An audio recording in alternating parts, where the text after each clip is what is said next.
ठीक हो गया माशाल्लाह। पहले व्लॉग च की हिसाब किताब रहा, कोई बचत आई है कि ठीक रहा काम? असां 30 कट्टे लिआंदे हन पहले फ्लाक च अच्छा ते 25 ਦਾ ਹੀ ਕੋਈ 24 ਦਾ ਹੀ ਆਹ 6 ਮਹੀਨੇ ਰੱਖੇ ਸਨ। अच्छा 6 ਮਹੀਨਿਆਂ ਦੇ ਵਿੱਚ ਕੋਈ 50 ਦਾ ਵਿਕਿਆ ਸੀ, ਕੋਈ 45 ਦਾ ਵਿਕੇ, ਇਸੇ ਤਰ੍ਹਾਂ ਹੀ 50 ਦੇ ਅੱਗੇ ਪਿੱਛੇ ਵਿਕੇ ਹਨ। ਮਤਲਬ ਅੱਧੀ ਪ੍ਰੋਫਿਟ ਜਿਹੜੀ ਹੈ ਨਾ। अस्सलाम वालेकुम ਵਾਲੇਕੁਮ ਸਲਾਮ। प्यारे भाई की हाल ने? ਠੀਕ ਠਾਕ। अच्छा प्यारे भाई की ना है ਤੁਹਾਡਾ? ਮੁਹੰਮਦ ਅਫਜ਼ਲ। ਮੁਹੰਮਦ ਅਫਜ਼ਲ ਸਾਹਿਬ ਮਾਸ਼ਾਅੱਲਾ ਕਿੰਨੇ ਅਰਸੇ ਤੋਂ ਕੱਟੇ ਪਾਲਣ ਦਾ ਕਾਰੋਬਾਰ ਕਰਦੇ ਹੋ ਪਏ? ਆ ਦੂਜੀ ਸ਼ਿਫਟ ਆ ਪਾਈ दूसरे व्लॉग ਤੁਹਾਡਾ ਹਾਂਜੀ। ठीक हो गया माशाल्लाह। पहले व्लॉग च की हिसाब किताब रहा, कोई बचत आई है कि ठीक रहा काम? ਅਸਾਂ 30 ਕट्टे ਲਿਆਂਦੇ ਹਨ ਪਹਿਲੇ ਫਲਾਕ ਚ अच्छा ਤੇ 25 ਦਾ ਹੀ ਕੋਈ 24 ਦਾ ਹੀ ਆਹ 6 ਮਹੀਨੇ ਰੱਖੇ ਸਨ। अच्छा 6 ਮਹੀਨਿਆਂ ਦੇ ਵਿੱਚ ਕੋਈ 50 ਦਾ ਵਿਕਿਆ ਸੀ, ਕੋਈ 45 ਦਾ ਵਿਕੇ, ਇਸੇ ਤਰ੍ਹਾਂ ਹੀ 50 ਦੇ ਅੱਗੇ ਪਿੱਛੇ ਵਿਕੇ ਹਨ। ਮਤਲਬ ਅੱਧੀ ਪ੍ਰੋਫਿਟ ਜਿਹੜੀ ਹੈ ਨਾ ਆ ਗਈ ਸੀ। अच्छा कुछ लोग ਪੈਸਾ ਲਾਈ ਸੀ ਉਦੋਂ ਅੱਧੀ ਪ੍ਰੋਫਿਟ ਜਿਹੜੀ ਹੈ ਨਾ ਆ ਗਈ ਸੀ। ਕੁਝ ਲੋਕ ਜਿਹੜੇ ਨੇ 3 ਮਹੀਨੇ ਰੱਖ ਕੇ ਕੱਟੇ ਸੇਲ ਕਰਦੇ ਨੇ, ਤੁਹਾਂ 6 ਮਹੀਨੇ ਰੱਖ ਕੇ ਕਿਉਂ ਸੇਲ ਕੀਤਾ ਇਹਨਾਂ ਨੂੰ? 6 ਮਹੀਨੇ ਇਸ ਲਈ ਰੱਖ ਕੇ ਕੀਤਾ ਸੀ ਕਿ ਵਿੱਚ ਸਾਡਾ ਦਿਲ ਕੀਤਾ ਸੀ ਇੱਕ ਵਾਰ ਵੇਚਣ ਤੇ, ਉਹਨੇ ਹੀ ਉਹਨਾਂ ਨਾ ਬਚਤ ਨਹੀਂ ਆਉਂਦੀ ਅੱਛਾ ਤੇ ਉਹ ਫਿਰ 3 ਮਹੀਨੇ ਸਾਂਭੇ ਹਨ ਤੇ ਉਹਨੇ ਜ਼ਿਆਦਾ ਮਤਲਬ ਪ੍ਰੋਫਿਟ ਆ ਗਈ ਸੀ। ਅੱਛਾ ਮਾਸ਼ਾਅੱਲਾ। ਇਹਨਾਂ 6 ਮਹੀਨਿਆਂ ਵਿੱਚ ਤੁਹਾਂ ਇਹਨਾਂ ਨੂੰ ਕੀ ਕੀ ਇਸਤੇਮਾਲ ਕਰਵਾਉਂਦੇ ਰਹੇ ਹੋ? ਇਸਤੇਮਾਲ ਅਸੀਂ ਸੈਲਸ ਪਾਉਂਦੇ ਆ ਤੇ ਨਾਲ ਚੋਖਰ ਪਾਉਂਦੇ ਆ ਅੱਛਾ ਤੇ ਪੱਠੇ ਛੱਠੇ ਵੀ ਵਿੱਚ ਪਹਾੜੀ ਦੇ ਨੇ, ਜ਼ਿਆਦਾ ਉਹਨੂੰ ਸੈਲਸ ਪਾਈਦਾ। ਅੱਛਾ ਤੁਸੀਂ ਯਾਨੀ ਕਿ ਜ਼ਿਆਦਾ ਸਾਈਲੇਜ ਇਸਤੇਮਾਲ ਕਰਦੇ ਹੋ? ਕੱਟਿਆਂ ਨੂੰ ਸੈਲਸ ਜ਼ਿਆਦਾ ਤੇ ਸਾਈਲੇਜ ਤੁਹਾਡਾ ਆਪਣਾ ਘਰ ਦਾ ਹੈ ਜਾਂ ਕਿ ਮੁੱਲ ਲੈਂਦੇ ਸੋ? ਮੁੱਲ ਲੈਂਦੇ ਆ। ਤੇ ਸਾਈਲੇਜ ਕਿਸ ਤਰ੍ਹਾਂ ਤੁਹਾਨੂੰ ਮਿਲਿਆ, ਕਿੰਨੇ ਰੁਪਏ ਕਿਲੋ? 540 ਦੀ ਗੱਠ ਮਿਲਦੀ ਹੈ ਅੱਛਾ ਤੇ ਉਹੀ 3 ਗੱਠਾਂ ਇਸ ਟਾਈਮ ਇਹਨਾਂ ਨੂੰ ਨਾ ਪਾ ਰਹੇ ਆ ਇਹ ਰੋਜ਼ਾਨਾ ਰੋਜ਼ਾਨਾ। 540 ਦੀ ਗੱਠ ਹੈ ਹਾਂਜੀ ਤੇ ਉਹ ਜਿਹੜੀ 540 ਦੀ ਗੱਠ ਹੈ ਉਹ ਕਿੰਨੇ ਮਣ ਦੀ ਹੈ ਜਾਂ ਕਿੰਨੇ ਕਿਲੋ ਦੀ ਹੈ? ਉਹ 50 ਕਿਲੋ ਹੁੰਦਾ ਉਹਦੇ ਚ 50 ਕਿਲੋ ਯਾਨੀ ਤਕਰੀਬਨ 10-11 ਰੁਪਏ ਕਿਲੋ ਤੁਹਾਨੂੰ ਸਾਈਲੇਜ ਪੈਂਦਾ ਹੈ। ਪੈਂਦਾ ਹੈ। ਤੇ ਰੋਜ਼ਾਨਾ ਦਾ 30 ਕਟਿਆਂ ਨੂੰ 3 ਤੁਸੀਂ ਗੱਠਾਂ ਸਾਈਲੇਜ ਪਾਉਂਦੇ ਹੋ ਜੀ। ਤੇ ਇਸ ਤੋਂ ਇਲਾਵਾ ਹੋਰ ਕੀ ਕੀ ਖਿਲਾਉਂਦੇ ਹੋ? ਸਵੇਰ ਹੀ ਤੂੜੀ ਪਾ ਕੇ ਉੱਤੇ ਚੋਖਰ ਪਾ ਹੜਨੇ ਆ। ਅੱਛਾ ਹਾਂਜੀ। ਤੇ ਵੰਡਾ ਨਹੀਂ ਇਸਤੇਮਾਲ ਕਰਾਂਦੇ? ਨਹੀਂ ਵੰਡਾ ਨਹੀਂ ਪਾਉਂਦੇ ਕੋਈ, ਸੈਲਸ ਵੰਡਾ ਹੀ ਉਹ ਠੀਕ ਹੈ। ਅੱਛਾ ਯਾਨੀ ਕਿ 6 ਮਹੀਨੇ ਤੁਸੀਂ ਇਹਨਾਂ ਦੀ ਰੂਟੀਨ ਸੇਮ ਹੀ ਰੱਖਦੇ ਹੋ? ਹਾਂ ਸੇਮ ਹੀ ਹੈ, ਚੋਖਰ ਤੇ ਸੈਲਸ। ਸੈਲਸ ਵੰਡਾ ਨਮਾਈ ਹੈ ਨਾ, ਉਹਦੇ ਚ ਵੰਡਾ ਹੀ ਹੁੰਦਾ, ਉਹਦੇ ਨਾਲ ਜ਼ਰਾ ਇਹਨਾਂ ਦਾ ਨਾ ਫੁੱਲਦੇ ਚੰਗਾ ਨੇ। ਅੱਛਾ ਯਾਨੀ ਕਿ ਇਹਨਾਂ ਦੀ ਗਰੋਥ ਅੱਛੀ ਹੁੰਦੀ ਹੈ। ਗੋਸ਼ਤ ਵੱਧਦਾ ਇਹਨਾਂ ਤੇ ਇਸ ਤੋਂ ਇਲਾਵਾ ਇਹਨਾਂ ਦੀ ਜਿਹੜੀ ਚੰਗੀ ਤਿਆਰੀ ਏ ਜੀ। ਉਹਦੇ ਵਾਸਤੇ ਤੁਸੀਂ ਹੋਰ ਵੀ ਕੋਈ ਚੀਜ਼ ਖਿਲਾਉਂਦੇ ਹੋ ਜਾਂ ਕਿ ਸਿਰਫ ਇਹ ਚੀਜ਼ਾਂ ਹੀ ਕਾਫੀ ਨੇ? ਜਦੋਂ ਇਹ ਵੇਚਣੇ ਹੁੰਦੇ ਨਾ ਐਂਡ ਤੇ ਜਾ ਕੇ ਕੋਈ ਮਹੀਨਾ, ਉਦੋਂ ਇੱਕ ਵੰਡਾ ਮਿਲਦਾ ਹੈ, ਬਾਜ਼ਾਰੋਂ ਮਿਲ ਜਾਂਦਾ ਹੈ, ਜੀ ਆਸਟ੍ਰੇਲੀਅਨ ਵੰਡਾ ਉਹਨੂੰ ਆਉਂਦੇ ਨੇ। ਉਹਦੇ ਨਾਲ ਗੋਸ਼ਤ ਵੱਧਦਾ ਹੈ। ਉਹ ਅਸੀਂ 2 ਮਹੀਨੇ ਇਸਤੇਮਾਲ ਇਹਨੂੰ ਕਰਨੇ, ਉਹਦੇ ਨਾਲ ਫਿਰ ਚੰਗੀ ਗਰੋਥ ਹੋਈ ਚੰਗੀ ਜਾਂਦੀ। ਗਰੋਥ ਹੋਈ। ਉਹ ਵੰਡੇ ਦਾ ਕੋਈ ਨਾਮ ਹੁੰਦਾ ਹੈ? ਹਾਂਜੀ ਇਹ ਕੀ ਨਾਮ ਹੈ ਉਹਦਾ? ਆਸਟ੍ਰੇਲੀਅਨ ਵੰਡਾ ਹੈ। ਅੱਛਾ ਸਰ, ਜਦੋਂ ਤੁਹਾਂ ਮਾਸ਼ਾਅੱਲਾ ਪਿਛਲੇ ਸਾਲ ਕਾਰੋਬਾਰ ਸ਼ੁਰੂ ਕੀਤਾ, ਕਿੰਨੇ ਕੱਟਿਆਂ ਸਟਾਰਟ ਕੀਤਾ ਹਜੇ? ਆਹ 30 ਇਕੱਠੇ ਲਿਆਂਦੇ ਆ। ਉਦੋਂ ਹੀ 3 ਲੈਂਦੇ ਹਨ, ਹਾਂਜੀ। ਹੁਣ ਵੀ 3 ਨੇ? ਹਾਂਜੀ। ਅੱਛਾ ਕਿਹੜੀ ਸਾਈਡ ਤੋਂ ਖਰੀਦੇ ਹਜੇ? ਆਹ ਲਹੌਰੋਂ ਮੰਡੀੋਂ ਲਿਆਂਦੇ ਆ। ਸਾਰੇ ਹਾਂਜੀ। ਇੱਕੋ ਦਿਨ ਹੀ ਖਰੀਦੇ ਸਜੇ ਆਹ ਇੱਕ ਦਿਨ ਹੀ ਖਰੀਦ ਲਿਆ। ਮਾਸ਼ਾਅੱਲਾ। ਅੱਛਾ ਤੁਸੀਂ ਕਿਹੜੀ ਨਸਲ ਦਾ ਜਿਹੜਾ ਜਾਨਵਰ ਹੈ ਉਹਨੂੰ ਤਰਜੀਹ ਦਿੰਦੇ ਹੋ? ਕਿਹੜੀ ਨਸਲ ਦੇ ਜਾਨਵਰ ਦੀ? ਇਹਦੇ ਚ ਨਸਲਾਂ ਨਹੀਂ ਵੇਖੀਆਂ ਕਦੇ ਕੋਈ ਵੀ, ਨਾ ਸਾ ਰੱਖਣੇ ਹੁੰਦੇ ਨੇ ਇਹਦੇ ਚ। ਐਸੇ ਤਰ੍ਹਾਂ ਜਿਹੜਾ ਵੇਖੇ ਹੱਡ ਪੈਰ ਚੰਗੇ ਹੋਣ ਉਹ ਲੈ ਲਈਦਾ। ਅੱਛਾ ਹੱਡ ਪੈਰ ਕਿਸ ਕਿਸਮ ਦੇ ਹੋਣ? ਖੁੱਲੇ ਹੋਣ, ਵਧਣ ਵਾਲਾ ਹੋਵੇ।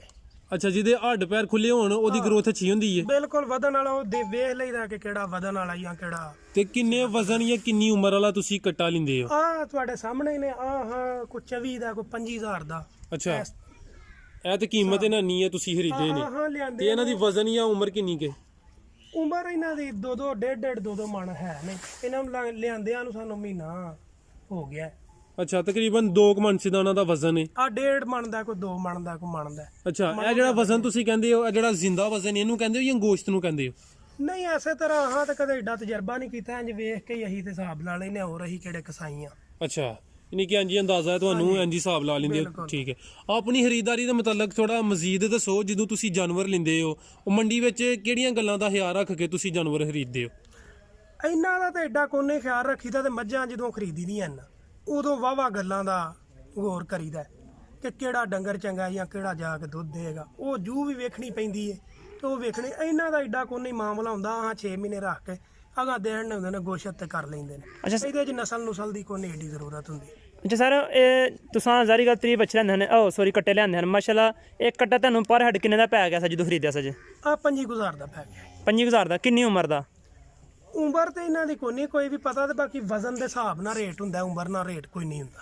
ਹੂੰ ਆ ਕੋਈ ਜ਼ਿਆਦਾ ਵੱਧ ਜਾਂਦਾ ਹੈ, ਕੋਈ ਅੱਛਾ। ਘਟ ਜਾਂਦਾ ਹੈ। ਇਸੇ ਤਰ੍ਹਾਂ ਉਮਰ ਨਾਲ ਰੇਟ ਨਹੀਂ ਹੁੰਦਾ, ਵਜ਼ਨ ਨਾਲ ਰੇਟ ਹੁੰਦਾ ਹੈ। ਹੂੰ ਅੱਛਾ ਮਾਸ਼ਾਅੱਲਾ ਇੱਕ ਗੱਲ ਦੱਸੋ ਕਿ ਇਹਨਾਂ ਵਿੱਚ ਜਿਹੜੀ ਬਿਮਾਰੀਆਂ ਨੇ ਉਹ ਤਾਂ ਕਾਫੀ ਜ਼ਿਆਦਾ ਨੇ, ਤੁਸੀਂ ਕਿੰਨੀ ਦੇਰ ਬਾਅਦ ਡਿਵਰਮਿੰਗ ਕਰਾਉਂਦੇ ਇਹਨਾਂ ਨੂੰ? ਇਹਨਾਂ ਨੂੰ ਅਸੀਂ 10-15 ਦਿਨ ਡਾਕਟਰ ਆਣ ਕੇ ਆਪਣੇ ਤਰੀਕੇਕਾਰ ਨਾਲ ਫਾਸੀ ਟੀਕੇ ਲਾਉਂਦਾ ਰਹਿੰਦਾ। ਮਹੀਨੇ ਬਾਅਦ ਆ ਜਾਏ ਡਾਕਟਰ ਆਹ ਪੱਕਾ ਸਾਡਾ ਉਹਦੇ ਨਾਲ ਗੱਲ ਏ। ਗੌਰਮਿੰਟੀ ਡਾਕਟਰ ਤੇ ਸਾਡੇ ਤੱਕ ਪਹੁੰਚਦੇ ਹੀ ਘੱਟ ਏ।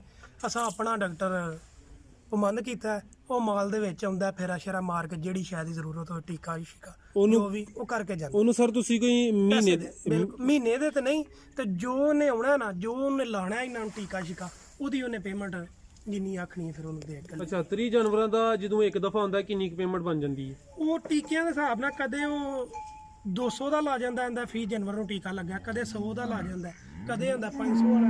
ਸਾਨੂੰ ਇਸ ਤਰੀਕੇ ਨਾਲ ਜਿੰਨੇ ਪੈਸੇ ਆਂਦਾ ਅਸੀਂ ਦੇ ਛੱਡਨੇ। ਹੁਣ ਮਹੀਨੇ ਬਾਅਦ ਆਏ ਜਾਂ ਸਾਨੂੰ ਆਪੀ ਜ਼ਰੂਰਤ ਪੈ ਕੋਈ ਡੰਗਰ ਬਿਮਾਰ ਸ਼ਮਾਰ ਹੋ ਜਾਏ ਫਿਰ ਸੱਦਣਾ ਪੈ ਆ ਜਾਂਦਾ। ਅੱਛਾ ਸਰ ਇਹਨਾਂ ਦੀ ਗੱਲ ਕਰ ਲਏ, ਬੰਦਾ ਵਧਣ ਦੀ ਗੱਲ ਕਰ ਲਏ, ਤੁਹਾਡਾ ਕੀ ਖਿਆਲ ਹੈ ਸਬਜ਼ ਚਾਰੇ ਨਾਲ ਜ਼ਿਆਦਾ ਵੱਧਦੇ ਨੇ ਕਿ ਤੂੜੀ ਵੰਡੇ ਨਾਲ ਜ਼ਿਆਦਾ ਵੱਧਦੇ ਨੇ? ਸਬਜ਼ ਚਾਰੇ ਨਾਲ ਨਹੀਂ ਜ਼ਿਆਦਾ ਵੱਧਦੇ। ਕੀ ਵਜ੍ਹਾ ਉਹਦੀ? ਆ ਜਿਹੜੇ ਜਾ ਹੁੰਦੇ ਨਾ ਛੋਟੇ, ਆ ਸਬਜ਼ ਚਾਰੇ ਨਾਲ ਨਹੀਂ ਵੱਧਦੇ, ਆ ਸੁੱਕੇ ਚਾਰੇ ਨਾਲ ਵੱਧਦੇ ਨੇ, ਨਾਲ ਵੰਡਾ ਛੰਡਾ ਪੈ ਉਹਦੇ ਨਾਲ ਜ਼ਿਆਦਾ ਫਰਕ ਕਰ। ਸਬਜ਼ ਚਾਰੇ ਨਾਲ ਕਿਉਂ ਨਹੀਂ ਵੱਧਦੇ? ਸਬਜ਼ ਚਾਰੇ ਨਾਲ ਜਿਹੜਾ ਨਾ ਉਹਦੇ ਨਾਲ ਡੰਗਰ ਵੱਧਦਾ ਨਹੀਂ, ਏਡਾ ਗੋਸ਼ਤ ਨਹੀਂ ਵੱਧਦਾ, ਹੂੰ ਫੁੱਲਦਾ ਨਹੀਂ, ਸਗੋਂ ਨਿਰਾ ਸਬਜ਼ ਚਾਰਾ ਪਾਵੀਏ ਉਹਦੇ ਨਾਲ ਘਟਦਾ ਹੈ, ਵੱਧਦਾ ਨਹੀਂ। ਜੀ ਜੀ। ਤੇ ਕੁਝ ਜਾਨਵਰ ਹੁੰਦੇ ਨੇ ਉਹ ਵਜ਼ਨ ਨਹੀਂ ਵਧਾਉਂਦੇ, ਉਹ ਉਹਨਾਂ ਨੂੰ ਸਬਜ਼ ਚਾਰਾ ਪਾਈਦਾ, ਦੁੱਧ ਸ਼ੁੱਧ ਵਾਲਿਆਂ ਨੂੰ ਸਬਜ਼ ਚਾਰਾ ਪਾਈਦਾ, ਉਹਦੇ ਨਾਲ ਦੁੱਧ ਦੀ ਮਿਕਦਾਰ ਵੱਧਦੀ ਏ, ਸੁੱਕੇ ਨਾਲ ਦੁੱਧ ਦੀ ਮਿਕਦਾਰ ਘਟਦੀ ਏ। ਆ ਜਿਹੜੇ ਹੁੰਦੇ ਨੇ ਕੱਟੇ ਗੋਸ਼ਤ ਵਾਲਾ ਜਾਨਵਰ, ਇਹਦੀ ਸੁੱਕੇ ਚਾਰੇ ਨਾਲ ਮਿਕਦਾਰ ਜਿਹੜੀ ਗੋਸ਼ਤ ਦੀ ਵੱਧਦੀ ਏ। ਅੱਛਾ ਸਰ ਹੁਣ ਤੁਹਾਨੂੰ ਲਿਆਂਦਾ ਕਿੰਨੇ ਦੇਰ ਹੋ ਗਏ ਜਾਨਵਰ? ਇਹਨਾਂ ਨੂੰ ਮਹੀਨਾ ਕੁ ਹੋ ਗਿਆ ਜੀ। ਮਹੀਨਾ ਕੁ ਹੋ ਗਿਆ। ਹਾਂਜੀ। ਤੁਹਾਡਾ ਕੀ ਹਾਲ ਹੈ ਅੰਦਾਜ਼ਨ ਮਹੀਨਾ ਕੁ ਹੋ ਗਿਆ, ਕਿੰਨਾ ਖਰਚਾ ਇਹਨਾਂ ਤੱਕ ਹੁਣ ਤੱਕ ਆ ਗਿਆ ਜੀ? ਖਰਚਾ ਦਿਹਾੜੀ ਦਾ ਵਾ 1500 ਰੁਪਈਆ ਇਹਨਾਂ ਦਾ ਖਰਚਾ ਜੇ। 30 ਕੱਟਿਆਂ ਦਾ 1600 ਹਾਂਜੀ। ਸਹੀ ਹੋ ਗਿਆ, ਜ਼ਬਰਦਸਤ। ਮਤਲਬ 50 ਰੁਪਏ ਕੱਟੇ ਦਾ ਖਰਚਾ ਆ ਰਿਹਾ ਰੋਜ਼ਾਨਾ ਦਾ? ਹਾਂਜੀ ਰੋਜ਼ਾਨਾ ਦਾ ਆ ਰਿਹਾ। ਸਹੀ ਹੋ ਗਿਆ। ਅੱਛਾ ਅਗਰ 6 ਮਹੀਨੇ ਤੋਂ ਬਾਅਦ ਅਗਰ ਤੁਸੀਂ ਸੇਲ ਕਰਦੇ ਹੋ 1500 ਵੀ ਅਗਰ ਰੋਜ਼ਾਨਾ ਦਾ ਖਰਚਾ ਕਰ ਲੈਣਾ ਬੰਦਾ? ਸਾਰੇ ਖਰਚੇ ਕੱਢ ਕੇ ਨਾ, ਹਾਂਜੀ। ਟੋਟਲ ਖਰਚੇ ਇਹਨਾਂ ਦੇ ਖਰਚਾ ਅਸੀਂ ਲੈਦਾ ਕਰਨੇ ਆ ਮੱਝਾਂ ਨਾਲੋਂ। ਹੂੰ ਟੋਟਲ ਖਰਚਾ ਕੱਢ ਕੇ ਨਾ ਅੱਧੇ ਕੋ ਪੈਸੇ ਬਚ ਜਾਂਦੇ ਨੇ ਅੱਧੇ ਕੋ? ਤਕਰੀਬਨ। ਆ ਜ਼ਬਰਦਸਤ। ਅੱਛਾ ਬੱਚਿਆਂ ਅੱਗੋਂ ਆਪਣੀ ਸਾਂਭ ਦੀ ਗੱਲ ਏ, ਜੇ ਸਾਂਭੀਏ ਤੇ ਨਿਰੇ ਪੂਰੇ ਰੱਖ ਕੇ ਸਾਂਭੀਏ ਨਾ, ਫੇਰ ਆ ਪੱਲਿਓਂ ਪੈਂਦੇ ਨੇ। ਤੇ ਜੇ ਇਹਨਾਂ ਨੂੰ ਚੱਜ ਨਾਲ ਸਾਂਭੀਏ ਤੇ ਰੁਪਈਏ ਕਾਫੀ ਬਣਾਉਂਦੇ ਨੇ। ਅੱਜ ਕੱਲ ਇਸ ਮਾਲ ਦਾ ਬਹੁਤ ਰੇਟ ਗੋਸ਼ਤ ਦਾ। ਹੂੰ ਅੱਛਾ ਸਰ ਤੁਸੀਂ ਗੱਲ ਕੀਤੀ ਗੋਸ਼ਤ ਦੀ, ਇਹਨਾਂ ਨੂੰ ਪਹਿਲਾਂ ਤੁਸੀਂ ਫਲਾਕ ਕਿਤੇ ਸੇਲ ਕੀਤਾ ਸੀ, ਕਿਤੇ ਸਲਾਟਰ ਹਾਊਸ ਸੇਲ ਕੀਤਾ ਸੀ, ਜਾਂ ਤੁਹਾਡੇ ਕੋਲ ਕਸਾਈ ਖੁਦ ਆ ਕੇ ਲੱਗੇ ਹਨ? ਕਸਾਈਆਂ ਖੜੇ ਨਾ, ਫਰਾਟਰ ਹਾਊਸ ਨਹੀਂ ਗਏ। ਤੁਹਾਡਾ ਕਸਾਈਆਂ ਕਸਾਈ ਜ਼ਿਆਦਾ ਪੈਸੇ ਭਰਦੇ ਨੇ? ਕਸਾਈ ਜ਼ਿਆਦਾ ਨਹੀਂ ਹੈ। ਹੁਣ ਸਾਨੂੰ ਪਤਾ ਲੱਗਾ, ਸਾਡਾ ਜ਼ੇਨ ਹੈ ਕਿ ਅਸੀਂ ਲਾਹੌਰ ਸੀਨਾ ਨਾ ਗੋਸ਼ਤ ਮੰਡੀ ਉੱਥੇ ਜਾ? ਗੋਸ਼ਤ ਮੰਡੀ ਜਾ ਕੇ ਦੇ ਕੇ ਆਈਏ, ਉੱਥੇ ਕਸਾਈਆਂ ਨਾਲੋਂ ਰੇਟ ਬਿਹਤਰ ਹੈ ਸਹੀ ਹੋ ਗਿਆ ਜੀ। ਤੇ ਕਸਾਈ ਜਦੋਂ ਤੁਹਾਡੇ ਕੋਲ ਜਾਨਵਰ ਖਰੀਦਦੇ ਨੇ ਉਦੋਂ ਕੀ ਸਿਸਟਮ ਹੁੰਦਾ ਹੈ? ਉਦੋਂ ਉਹ ਵਜ਼ਨ ਕਰਦੇ ਹੋ ਜਾਂ ਇੰਜੀ ਅੰਦਾਜ਼ਨ ਹੀ? ਅੰਦਾਜ਼ਨ ਸੌਦਾ ਕਰਕੇ ਹੀ ਖੜਨਾ। ਸਾਨੂੰ ਵੀ ਪਤਾ ਸਾਡਾ ਕਿੰਨੇ ਦਾ, ਉਹਨਾਂ ਲੈਣ ਵਾਲਿਆਂ ਨੂੰ ਵੀ ਪਤਾ ਹੁੰਦਾ, ਉਹਨਾਂ ਦਾ ਰੋਜ਼ ਦਾ ਕੰਮ ਹੈ ਕਿੰਨਾ ਕੋਈ ਦਾ ਗੋਸ਼ਤ ਹੈ। ਉਸ ਹਿਸਾਬ ਨਾਲ ਜਿੱਥੇ ਕੋਈ ਸੌਦਾ ਬਣ ਜਾਂਦੇ ਛੜੀ ਦਾ। ਤੇ 30 ਜਾਨਵਰਾਂ ਨੂੰ ਕਿੰਨੇ ਬੰਦੇ ਸੰਭਾਲਦੇ ਨੇ? ਬੰਦੇ 2 ਸਾਡੇ ਕੋਲ ਪੱਠੇ ਪਾਉਣ ਵਾਲੇ ਨੇ, ਕਾੜੇ ਦੇ ਨੇ 2 ਭਾਈ ਨੇ, 4 ਬੰਦੇ ਨੇ ਇਸ ਟਾਈਮ। 30 ਜਾਨਵਰ ਕੱਟੇ ਨਹੀਂ, ਨਾਲ ਮੱਝਾਂ ਵੀ ਨੇ, ਸਾਰਾ ਟੋਟਲ 60 ਕੁ ਜਾਨਵਰ ਨੇ ਮਾਸ਼ਾਅੱਲਾ। ਹਾਂਜੀ। ਅੱਛਾ ਸਰ ਤੁਸੀਂ 2 ਕਾਰੋਬਾਰ ਕਰਦੇ, ਮੱਝਾਂ ਵਾਲਾ ਵੀ ਤੇ ਕੱਟਿਆਂ ਵਾਲਾ ਵੀ, ਤੁਸੀਂ ਬਿਹਤਰ ਕਿਹੜੇ ਕਾਰੋਬਾਰ ਨੂੰ ਪਾਇਆ ਇਹਨਾਂ ਦੋਵਾਂ ਚੋਂ? ਇਹ ਆ ਆਪਣੇ ਥਾਂ ਠੀਕ ਹੈ, ਉਹ ਆਪਣੇ ਥਾਂ ਠੀਕ ਹੈ। ਪ੍ਰੋਫਿਟ ਜ਼ਿਆਦਾ ਕਿਹਦੇ 'ਚ? ਪ੍ਰੋਫਿਟ ਜ਼ਿਆਦਾ ਮੱਝਾਂ ਵਾਲੇ 'ਚ ਹੀ ਹੈ, ਕਿਉਂ ਰੋਜ਼ ਦੇ ਪੈਸੇ ਹੁੰਦੇ ਨੇ ਇਹਨਾਂ ਨੂੰ। 6 ਮਹੀਨਿਆਂ ਬਾਅਦ ਪੈਸੇ ਆਉਣੇ ਨੇ, ਹਾਂ 5 ਮਹੀਨਿਆਂ ਬਾਅਦ ਆਉਣੇ ਨੇ, ਲਾਸ਼ਣ ਨੇ। ਉਹ ਜ਼ਰੂਰਤ ਘਰਾਂ 'ਚ ਹੁੰਦੀ ਏ, ਉਹ ਦੁੱਧ ਦੇ ਕੇ ਤੇ ਆਪਣਾ ਨਿਜ਼ਾਮ ਸੋਹਣਾ ਚੱਲਦਾ ਪਿਆ। ਅੱਛਾ। ਦੋਵੇਂ ਕੰਮ ਹੋਣੇ ਜ਼ਰੂਰੀ ਨੇ। ਇੱਕ ਕੰਮ ਨਾਲ ਪ੍ਰੋਫਿਟ ਆ 6 ਮਹੀਨਿਆਂ ਬਾਅਦ, ਜੇ ਜ਼ਰੂਰਤ ਪਹਿਲਾਂ ਪੈਸਿਆਂ ਦੀ ਪਵੇ ਤੇ ਫਿਰ ਉਹ ਦੁੱਧ ਤੋਂ ਅੱਛਾ ਸਰ ਇਹਨਾਂ ਨੂੰ ਨਿਲ ਜ਼ੈਨ ਜਿਹੜੀ ਹੈ ਕੀੜਿਆਂ ਦੀ ਦਵਾਈ ਕਿੰਨੀ ਦੇਰ ਬਾਅਦ ਦੇਣੀ ਚਾਹੀਦੀ ਹੈ? ਨਿਲ ਜ਼ੈਨ ਜਿਹੜੀ ਉਹ ਭੈੜੀ ਏ, ਨਿਲ ਵਰਮ ਏ, ਉਹ ਹੀ ਦਿੰਨੇ ਆ, ਤੇ ਉਹ 2 ਮਹੀਨੇ ਬਾਅਦ ਦੇਣੀ ਚਾਹੀਦੀ ਹੈ। ਕਿੰਨੀ ਕੁ? ਉਹ ਡਾਕਟਰ ਦੇ ਮਤਲਬ ਅੰਦਾਜ਼ਾ ਦੇ ਮੁਤਾਬਕ ਜਿੰਨੀ ਉਹ ਆਖੇ ਜਾ ਦੇ ਮੁਤਾਬਕ ਉਨੀ ਕੁ ਦੇਣੀ ਚਾਹੀਦੀ। ਇਹ ਤੇ ਹੋ ਗਿਆ ਨਾ ਤੁਸੀਂ ਜ਼ਿਆਦਾ ਉਹ ਦਿੱਤੀ ਨੁਕਸਾਨ ਦਿੰਦੀ ਏ ਜਾਨਵਰ ਨੂੰ, ਤੇ ਇਹ ਹਿਸਾਬ ਡਾਕਟਰੀ ਨਾਲ ਉਹ ਦੇਣੀ ਵੀ ਨਹੀਂ ਚਾਹੀਦੀ। ਅੱਛਾ। ਤੇ ਇਸ ਤੋਂ ਇਲਾਵਾ ਤੁਸੀਂ ਇਹਨਾਂ ਨੂੰ ਕੋਈ ਮਿਰਚ ਮਸਾਲਾ ਵੀ ਦਿੰਦੇ ਹੋ? ਦਿੰਦੇ ਰਹਿੰਦੇ ਆ, ਮਰਚਾਂ ਸ਼ਰਚਾਂ ਦਿੰਦੇ ਰਹਿੰਦੇ ਆ। ਇਹ ਅੱਛਾ, ਲੂਣ ਸ਼ੂਨ ਮਿਰਚ ਮੁਰਚ ਮਸਾਲਾ ਦਿੰਦੇ ਰਹਿੰਦੇ ਆ। ਮਿਰਚਾਂ ਕਿਹੜੀਆਂ ਦਿੰਦੇ ਹੋ? ਮਰਚਾਂ ਦਾਦੜ ਨੇ ਲੱਭਦੀਆਂ, ਸੁਰਖ ਅੱਛਾ। ਉਹ ਦੇਈਦੀਆਂ ਨੇ। ਤੇ ਨਮਕ? ਨਮਕ ਸਫੇਦ ਜਿਹੜਾ। ਅੱਛਾ। ਕਿੰਨੇ ਕੁ ਦਿਨ ਬਾਅਦ ਇਹਨਾਂ ਨੂੰ ਮਿਰਚਾਂ ਤੇ ਨਮਕ ਤੁਸੀਂ ਦਿੰਦੇ? ਅਸੀਂ 10-15 ਦਿਨ ਹੀ ਇਹਨਾਂ ਨੂੰ ਮਿਰਚ ਨਮਕ ਦਿੰਦੇ ਰਹਿੰਦੇ ਆ, ਕਿਉਂਕਿ ਪੱਠੇ ਖਾਂਦੇ ਰਹਿਣ, ਪੱਠੇ ਨਾ ਛੱਡ ਜਾਣ। ਅੱਛਾ। ਇਸ ਤੋਂ ਉਹਦੇ ਇਲਾਵਾ ਨਾਲ ਪੱਠੇ ਜ਼ਰਾ ਜੀ। ਖਾਂਦੇ ਖੁੰਦੇ ਰਹਿੰਦੇ ਨੇ। ਅੱਛਾ ਸਰ ਮਾਸ਼ਾਅੱਲਾ ਤੁਹਾਨੂੰ ਬੜੀ ਕੀਮਤੀ ਗੱਲਾਂ ਦੱਸੀਆਂ ਨੇ ਤੇ ਸਾਡੇ ਜਿਹੜੇ ਵਿਊਵਰਸ ਵੀਡੀਓ ਵੇਖਦੇ ਨੇ ਠੀਕ ਹੈ ਨਾ ਤੇ ਉਹਨਾਂ ਨੂੰ ਕੋਈ ਐਸੀ ਗੱਲ ਦੱਸ ਦਵੋ ਕਿ ਉਹਨਾਂ ਨੂੰ ਕੱਟੇ ਕਿੱਥੋਂ ਖਰੀਦਣੇ ਚਾਹੀਦੇ ਨੇ, ਇਹ ਕਾਰੋਬਾਰ ਕਰਨਾ ਚਾਹੀਦਾ ਕਿ ਨਹੀਂ, ਮੁਨਾਫਾ ਬਖਸ਼ ਹੈ ਕਿ ਨਹੀਂ? ਕੱਟੇ ਅਸੀਂ ਤੇ ਲਾਹੌਰੋਂ ਖਰੀਦਨੇ ਆ ਮੰਡੀ ਚੋਂ, ਮੰਡੀ 'ਚ ਆਉਂਦੇ ਨੇ। ਬਾਕੀ ਆਪਣਾ ਜਿੱਧਰ ਜਿੱਧਰ ਕਿਸੇ ਦਾ ਇਲਾਕਾ ਹੈ ਉਧਰੋਂ ਖਰੀਦ ਸਕਦਾ ਹੈ। ਇਹਨਾਂ ਦੀ ਕੋਈ ਜੂਹ ਦਾ ਕੋਈ ਜ਼ਰੂਰੀ ਨਹੀਂ ਹੈ ਕਿ ਫਲਾਣੀ ਜੂਹ ਦਾ ਜਾਂ ਮਤਲਬ ਕੋਈ ਨਹੀਂ ਕੋਈ ਵੀ ਇਹਨਾਂ ਦਾ ਮਾਮਲਾ। ਅਸੀਂ ਉਂਝ ਮੰਡੀਆਂ ਖਰੀਦਨੇ ਆ। ਮੁਨਾਫੇ ਦੀ ਗੱਲ ਕਰ ਲੈ ਬੰਦਾ, ਮੁਨਾਫਾ ਹੈ ਇਸ ਕਾਰੋਬਾਰ 'ਚ? ਮੁਨਾਫਾ ਹੈ, ਮੁਨਾਫਾ ਹੈ ਵੇ ਤੇ ਤਾਂ ਅਸਾਂ ਦੂਜੀ ਯਾਰ ਪਾਏ ਨੇ। ਜੇ ਮੁਨਾਫਾ ਨਾ ਹੁੰਦਾ ਦੂਜੀ ਯਾਰ ਅਸਾਂ ਕੱਟੇ ਤੇ ਅਗਰ ਕੋਈ ਬੰਦਾ 30 ਕੱਟਿਆਂ ਵਾਸਤੇ ਕਾਰੋਬਾਰ ਕਰਨਾ ਚਾਹੁੰਦਾ ਉਹਨੂੰ ਕਿੰਨੀ ਜਗ੍ਹਾ ਜਿਹੜੀ ਹੈ ਚਾਹੀਦੀ ਹੈ? ਜਗ੍ਹਾ ਤਕਰੀਬਨ ਕੱਟਿਆਂ ਲਈ ਛੱਡੀ ਜੇ ਉਹ ਖੁਰਲੀ ਹੈ, ਹੋਣੀ ਕੋਈ 10 ਮਰਲੇ ਥਾਂ।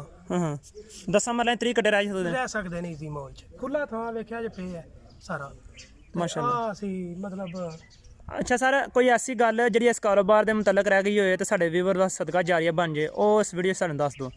ਕੋਈ ਐਸੀ ਗੱਲ ਨਹੀਂ ਨਾ, ਜੇ ਪ੍ਰੋਫਿਟ ਹੈ ਵੇ ਅੱਗੋਂ ਬੰਦਿਆਂ ਦਾ ਰੇਂਜ ਹੋਏ ਤੇ ਆਪਣੀ ਰਕਬਾ ਜ਼ਰੂਰੀ ਹੈ ਆਪਣਾ ਹੋਣਾ।